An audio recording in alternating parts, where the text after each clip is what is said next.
اعوذ باللہ من الشیطان الرجیم بسم اللہ الرحمن الرحیم رب اشرح لی صدری ویسر لی امری واحلل عقدۃ من لسانی یفقہوا قولی رب زدنی علما۔ السلام علیکم۔ آج ہم سورہ ملک کے بارے میں پڑھیں گے، اس کی اہمیت اور فضیلت کے بارے میں جانیں گے، اور اس میں اللہ تعالیٰ ہم سے کیا کہنا چاہ رہا ہے، اس میں کیا ہے، اور ہم سمجھیں گے اور عمل کرنے کیا اللہ تعالیٰ سے دعا کریں گے ہمیں عمل کرنے کی توفیق عطا فرمائے۔ سورہ ملک، اس میں مقصد زندگی ہمارا کیا ہے یہ بتایا جا رہا ہے کہ اس دنیا کو بغیر مقصد کے، بغیر اہمیت کے نہیں بنایا گیا۔ اس دنیا کو کس نے بنایا؟ مجھے اور اس کائنات کو کس نے بنایا؟ کون کہتا ہے کہ میں خود بن گیا؟ کائنات خود بن گئی۔ کیا گلاس کبھی خود بن سکتا ہے؟ اگر بن گیا تو اس میں پانی خود آ سکتا ہے؟ اس لیے پوری کائنات کو بھی کسی نے بنایا ہے۔ کیا انسان، جن اور انس وغیرہ خود ہی بن گئے؟ اس کو کس نے بنایا؟ ہم سنی سنائی بات کہہ دیتے کہ اللہ نے ہی بنایا۔ پھر سوال یہ ہے کہ اللہ نے کیوں بنایا؟ کہ اللہ نے کیوں بنایا؟ پھر ہمیں کیوں بنایا؟ پہاڑ جاندار کیوں بنائے؟ کیا ان کا کوئی مقصد ہے؟ ہم لوگ غور و فکر ہی نہیں کرتے اور سوچتے ہی نہیں ہیں کہ پین کس لیے بنایا ہے، اور یہ چیزیں، یہ مائک آواز اوپر نیچے کرنے کے لیے کس نے بنایا؟ پھر یہ کون بتاتا ہے کہ کائنات کا کیا کام ہے؟ یہ کھیل تماشا ہے؟ بلکہ ایک مقصد ہے، اور یہ ایک خاص وقت کے لیے بنائی گئی ہے۔ اگر کائنات اس کی اتنی اہمیت اور مقصد ہے تو انسان کیسے بے مقصد اور بے فائدہ ہو سکتا ہے؟ موت ایک بے خبر ساتھی ہے۔ اگر کائنات کسی چیز انسان کے لیے ہے اور وہ فائدہ اٹھاتا ہے تو انسان کس کے لیے ہے؟ موت خاتمے کا نام نہیں، بلکہ اللہ کی طرف جانا ہے۔ کہاں انسان یوں ہی بیکار چھوڑ دیا جائے گا؟ گھر بنانا، بچے، کھانا، ورزش، کھانا اور پیسے اکٹھے کرنے یہ سب کام تو جانور بھی کرتے ہیں۔ پھر انسان ہونے کے ناطے ہم میں اور جانوروں میں کیا فرق ہے؟ پھر یہ ہمیں کون بتائے گا کہ ہمیں کیوں پیدا کیا گیا، ہم نے کیا کرنا ہے، ہمیں کہاں جانا ہے؟ ہمیں یہ سارے کام اللہ ہی نے بتائے ہیں، ہمارے خالق ہی بتائے گا جس نے ہمیں بنایا ہے۔ کسی انسان کا کام یہ نہیں کہ اللہ نے اس سے براہ راست بات کرتے ہیں۔ اللہ نے ہر ایک پیغمبر کے ذریعے ہمیں ایک کتاب دی کہ میں نے انسان کو اللہ کی عبادت کے لیے پیدا کیا۔ اللہ نے موت اور زندگی دے کر یہ دیکھنا ہے کہ کون اچھے کام کرتا ہے۔ دنیا پوری زندگی پر چھایا ہوا ہے، اچھے کام کرتا ہے۔ دین پوری زندگی پر چھایا ہوا ہے، اور عمل کے لیے کوئی خاص وقت جگہ مقرر نہیں۔ ہم ہر وقت عمل کی حالت میں ہیں۔ ہماری ہر چیز کے نیچے نیت ہوتی ہے۔ ہمارے پاس عقل، سوچ، سمجھ، اختیار ہے، اس لیے ہمارا امتحان ہوگا۔ آزادی اور عقل ملا کے آزمائش بن گئی کہ یہ دنیا ہمارے لیے آزمائش کی جگہ ہے۔ اس میں دیکھیں کون اچھے عمل کرتا ہے۔ امتحان کے لیے نصاب موجود ہے، قرآن اور سنت ہے، استاد ہے، منتخب ہے، لیکن متہم اللہ تعالیٰ خود ہے۔ اللہ تعالیٰ نے ہمارا خود حساب لینا ہے۔ اچھی سوچ ہمیں اچھا گمان ہوتا ہے۔ اپنی زبان سے اچھی باتیں کریں، تنہائی اور اجتماع میں اچھے کام کریں۔ نصاب سے مدد لیں۔ نصاب کیا ہے ہمارا؟ قرآن سنت ہے۔ ہم میں سے کتنے لوگ نصاب کی قدر کرتے ہیں اور اس کے احکامات جانتے ہیں؟ جو احکامات ہمیں ڈراتا ہے وہی نصاب مقرر کرتا ہے۔ سورہ ملک عذاب قبر سے روکنے والی ہے۔ اللہ تعالیٰ کی کتاب میں ایک سورت ہے جس میں صرف 30 آیات ہے۔ یہ آدمی کی سفارش کرے گی یہاں تک کہ اس کو بخش دیا جائے گا۔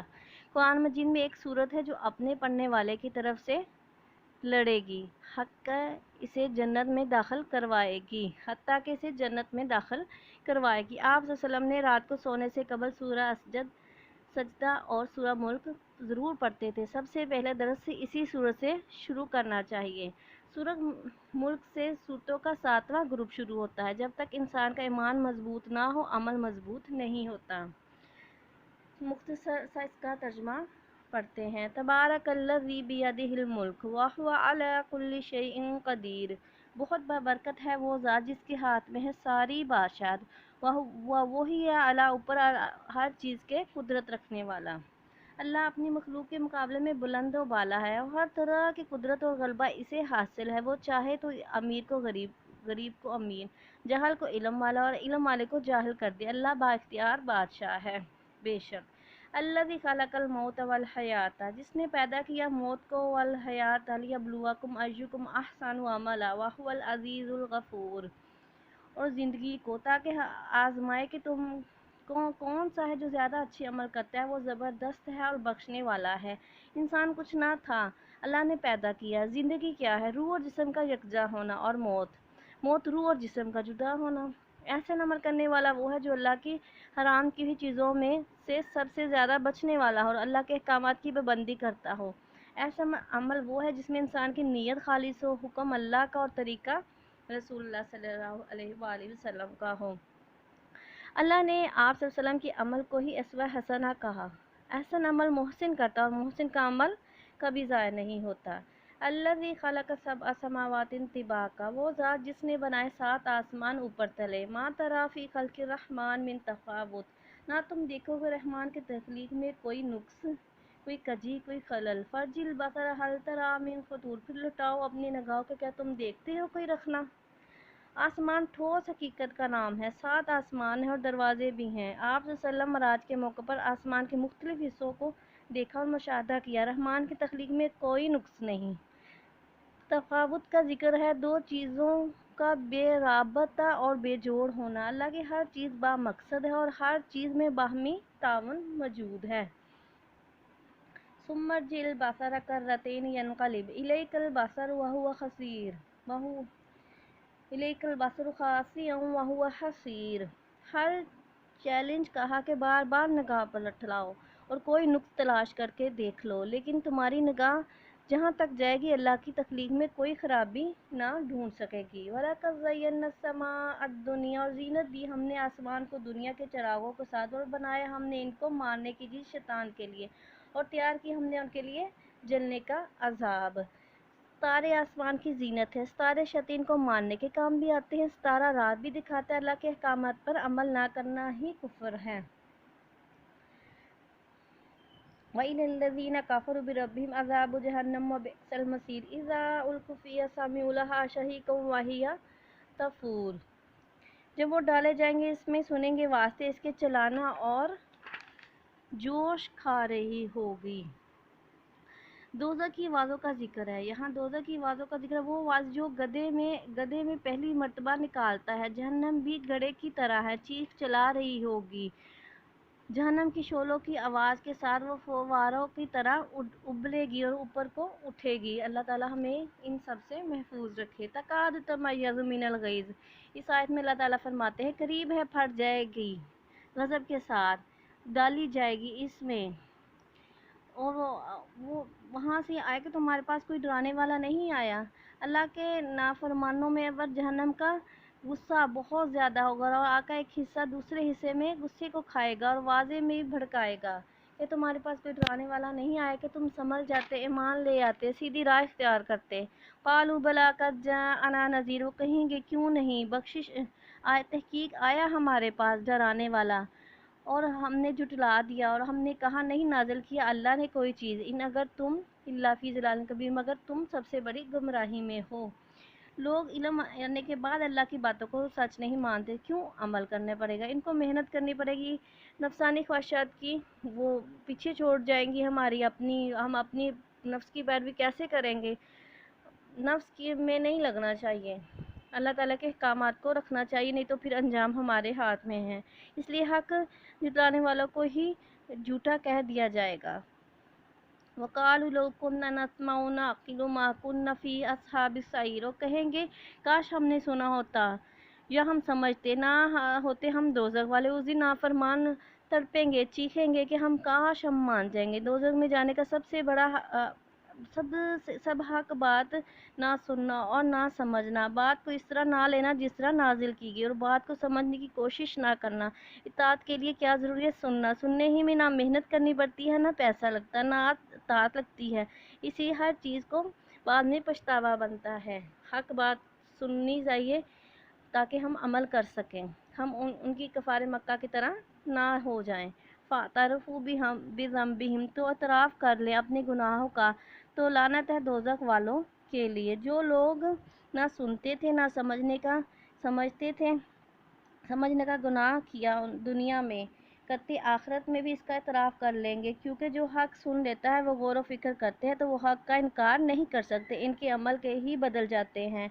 मैं अल्लाह की बात कितने शौक़ से सुनती हूँ, अपने आप से सवाल करें, और जज्बे से सुनती हूँ। कुरान के साथ तो मुतल्लिक़ तौर पर ताल्लुक़ रखने की ज़रूरत है। जहन्नम की वादी और रहमत से दूर हो जाते हैं। जो लोग अमल करते हैं वो अल्लाह ताला की पनाह में आ जाते हैं। इन्नल्लज़ीना यख़शौना रब्बहुम बिलग़ैबि लहुम मग़फ़िरतुन व अज्रुन कबीर। बेशक वो लोग जो डरते हैं अपने रब से साथ गैब के, उनके लिए है अजर और बहुत ज़्यादा, वो बख्शने वाला उनके लिए बहुत ज़्यादा अजर है। जो लोग तन्हाई और खलवत में भी अल्लाह ताला से डरते हैं और अल्लाह की नाफरमानी नहीं करते, तो यही तकवा वाले हैं। इसमें कोई इनके सामने या हो ना हो तो इसके अमल में कोई फ़र्क नहीं आता। क्या मेरी गुफ्तगू, लोगों से मामला, तन्हाई में और लोगों के सामने एक जैसा होता है? अपने आप से सवाल करें। खुश इखलाक इंसान हर जगह खुश इखलाक ही होता है। बेशक असीरु कौलकुम अवी जहरू बिही इन्नहु अलीमुम बिज़ातिस सुदूर। अल्लाह ताला से कुछ भी छुपा हुआ नहीं है। अला यअलमु मन खलक व हुवल लतीफुल खबीर। अल्लाह ताला हर बारीक बात को भी जानता है, फिर भी हमारे साथ वो नरमी किए हुए है। हुवल्लज़ी जअल लकुमुल अर्ज़ ज़लूलन फम्शू फ़ी मनाकिबिहा। वो अल्लाह है जिसने बनाए तुम्हारे लिए ज़मीन को ताज अफरूश। फम्शू पर चलो, फ़ी मनाकिबिहा इसके तरफ में, वो कुलू खाओ मेरे रिज़्क़ अपने रिज़्क़ में से, व इलैहि नुशूर इसी की तरफ तुम्हें दोबारा लौट कर जाना है। ज़मीन में चलो फिरो, तरह तरह के फ़ायदे हासिल करो, मादनियात निकालो। ज़मीन से इंसान पहले अपने कंधे बिछाए हुए है, इस पर जैसे चाहो चलो और फ़ायदे उठाओ। ज़मीन हमारे लिए नरम भी है और बहुत भी ज़्यादा फरमाबरदार भी है, लेकिन याद रखो कि ज़मीन पर एक ख़ास वक्त तक हो, फिर तुम्हें अल्लाह के पास पेश होना है। किसी के हक़ को ना खाओ, किसी को हक़ तलफ़ी ना करो। कश्ती को मजबूत कर लो क्योंकि समुंदर गहरा है। ज़्यादा राह तैयार करो क्योंकि सफ़र लंबा है।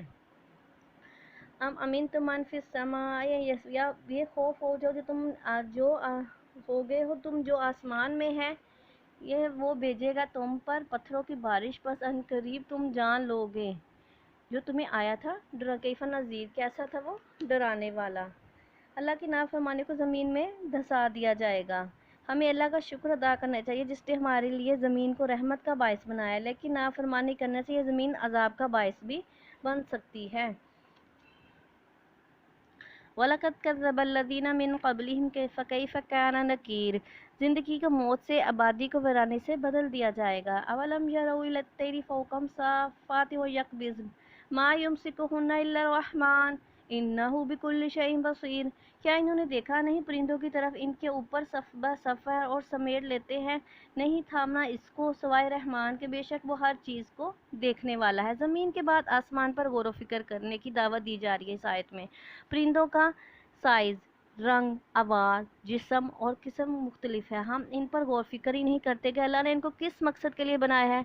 परिंदे पर फैलाते हैं और फिर समेट लेते हैं। जब ये मिलकर उड़ते हैं तो इनके उड़ने में होती है। इस तरह जो लोग इज्तिमाइयत में काम करते हैं वो भी ज़्यादा काम आसानी से अच्छी तरीके से कर सकते हैं। जो जैसी सोच रखते हैं इनके लिए इकट्ठे काम करना आसान होता है। एक रहनुमा लीडर होता है जो बाकी लोगों को एक मुनज़्ज़म तरीके से गाइड करते हैं। परिंदों की उड़ान भी सबक है। परिंदों को रहमान ने थामा होता है। इसी तरह दीन का काम करने वालों को भी अल्लाह ताला ने थामा होता है। आप कदम बढ़ा के तो देखिए, अल्लाह ताला की मदद ज़रूर आपके साथ है। अम्मन हाज़ल्लज़ी हुवा जुंदुल लकुम, या कोई है वो जो लश्कर है जो तुम्हारे साथ आएगा, जो तुम्हारी मदद करेगा। अल्लाह ताला के सिवा बेशक वो काफिर है और वो धोखे में है। रहमान अगर तुमसे रिस्क रोक ले तो कौन है जो तुम्हें रिस्क दे? अगर अल्लाह बारिश ना बरसाए, पैदावार ना हो, पैदावार तबाह हो जाए और कहत आ जाए, तो कोई ऐसा नहीं जो इन मुश्किलात से निजात दिलाए। नाफरमानी आखिरी हद तक जाना है। लोगों पर वाइज़ नसीहत का कोई असर नहीं होता। ऐसे लोगों का कोई असर इलाज नहीं जिन पर नसीहत का कोई असर ना हो। अफ़मन यमशी मुकब्बन अला वजहिही अहदा अम्मन यमशी सव्विय्यन अला सिरातिन मुस्तकीम। या फिर जो चलता है सरनगू हुआ है, झुका हुआ अपने चेहरे पर, ज़्यादा हदायत याफ्ता है, या जो चलता है सीधा सीधे रास्ते पर। मुतकब्बर सिर्फ खुद ही देख सकता है। फिर जो चलता है सरनगू होकर, झुकता नहीं, حق نہیں دیکھ سکتا. ایک شخص جانور کی طرح چلتا ہے، یعنی جھک کر اپنے اپنے ہی دھن میں سر نیچے کر کے چلتا ہے اور کوئی چیز نہیں دیکھتا، وہ غور و فکر بھی نہیں کرتا اور حق بھی نہیں پاتا. اور دوسرا وہ شخص جو غور و فکر کر کے چلتا ہے اور حق بات پاتا ہے. ان دونوں کی شخصیت اور عمل میں بہت فرق ہوتا ہے. اللہ تعالیٰ ہمیں حق کو حق کر کے دکھائے، ہمیں سیدھی راستہ دکھائے. قُلْ هُوَ الَّذِي أَنشَأَكُمْ وَجَعَلَكُمُ السَّمْعَ وَالْأَبْصَارَ وَالْأَفْئِدَةَ قَلِيلًا مَا تَشْكُرُونَ. کہہ دے کہ وہ اللہ وہ ذات ہے جس نے پیدا کیا تم کو اور بنائے تمہارے لیے کان، آنکھیں اور افئدہ. فائدہ اٹھاؤ. قلیلا ما تشکرون، کتنا تھوڑا تم اس سے فائدہ اٹھاتے ہو. ان سب چیزوں کو دیکھ کے اللہ تعالیٰ ہم سے یہ کہہ رہا ہے کہ ان کا استعمال کرو، غور و فکر کرو اور حق کی تلاش کر کے سیدھے راستے پر چلو. تمہیں اشرف المخلوقات بنایا اللہ تعالیٰ نے. قُلْ هُوَ الَّذِي ذَرَأَكُمْ فِي الْأَرْضِ وَإِلَيْهِ تُحْشَرُونَ. کل کہہ دیجئے وہ اللہ وہ ذات ہے جس نے پھیلایا تم کو زمین میں، ولیہ اس کی طرف تم سمیٹے جاؤ گے. اللہ نے ہی پیدا کیا، اس کی طرف تم جاؤ گے. اگر عقل سے کام لو گے تو جان لو گے کہ اللہ نے تمہیں بیکار پیدا نہیں کیا. انسان بھی پیداوار سے ہمارا چیز نکال لیتا ہے، عمدہ چیز نکال لیتا ہے اور بس کو جلا دیتا ہے. اس طرح اللہ نے قابل قدر لوگوں کو اعلیٰ مقامات دیے ہیں، دے کر جگہ دے کر بیکار لوگوں کو جلا دیں گے اور بیکار لوگوں کو. وَيَقُولُونَ مَتَىٰ هَٰذَا الْوَعْدُ إِن كُنتُمْ صَادِقِينَ. وہ کہتے ہیں کب ہے یہ وعدہ اگر ہو تم سچے. اللہ تعالیٰ نے رسول صلی اللہ علیہ وسلم کو جواب بھی سکھا دیا. وہ آپ سے وہ کہتے تھے آپ ہمیں ڈراتے ہو. کافر کہتے تھے کہ کب ہے وعدہ. اللہ تعالیٰ نے ان کو اسی آیت میں جواب بھی ان کو سکھا دیا کہ بتا دو کہ میرا کام صرف برے انجام سے خبردار کرنا ہے، غیب کی خبریں تو اللہ تعالیٰ کے پاس ہی ہیں.